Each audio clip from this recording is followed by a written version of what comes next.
बिस्मिल्लाहिर्रहमानिर्रहीम। अस्सलाम वालेकुम। वे टू कोरिया चैनल में खुश आमदीद।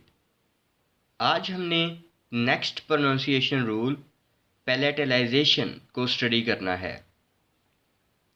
जैसा कि पिछले लेक्चर्स में भी बताया गया है कि रूल्स के नेम इतने इम्पोर्टेंट नहीं हैं, सिर्फ उनको समझना और आवाज़ों में तब्दीली लाना ये इम्पोर्टेंट है। अच्छा जी, इस रूल के मुताबिक क्या है, कहता है कि जब पाछम में मौजूद दीगत मतलब या फिर थीगत के सामने, थीगत आपको पता है जो ये वाला हमारा एस्पिरेटेड कॉन्सोनेंट है, ठीक है। ई या शी, ई या ही आते हैं तो आवाज़ों में तब्दीली आती है। अब देखते हैं कि आवाज़ें कैसे तब्दील करती हैं। ये है बेसिक रूल कि अगर जो आपका थीगत है उसके आगे ई या ही आए तो उसको छी पढ़ा जाना है, ठीक है। अगर दीगत है उसके आगे ही आए उसको भी छी पढ़ा जाना है, और अगर दीगत के आगे ई आए तो उसको जी पढ़ना है जीम की आवाज़ से, ज की साउंड से, ठीक है। अब एग्जाम्पल देखते हैं।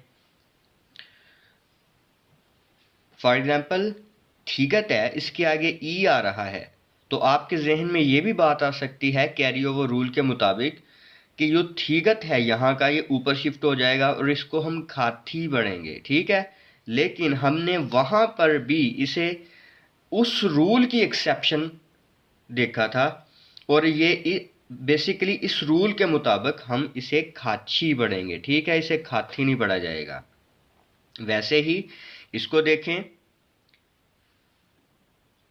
दीगत है और दीगत के आगे ई आए तो जी बढ़ते हैं उसको, ठीक है। तो सिंपली हमने खू जी पढ़ना है, इसको खू दी नहीं पढ़ना, खू जी ऐसे लिखे जाते हैं। लेकिन जो प्रोनाउंसिएशन है, जो अदायगी में, लफ्ज़ों की अदायगी में, वो क्या है, जो ब्रैकेट्स में लिखे हैं वो है आपकी प्रोनाउंसिएशन, लिखे उन्होंने ऐसे ही जाने।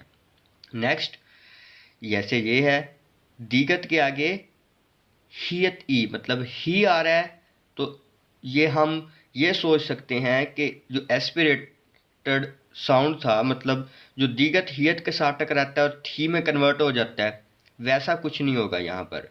यहाँ पे अगर दीगत के आगे ही आता है तो उसको छी बढ़ा जाएगा, तो था छी, इसको हम था छी बढ़ेंगे, इसको था थी नहीं बढ़ेंगे।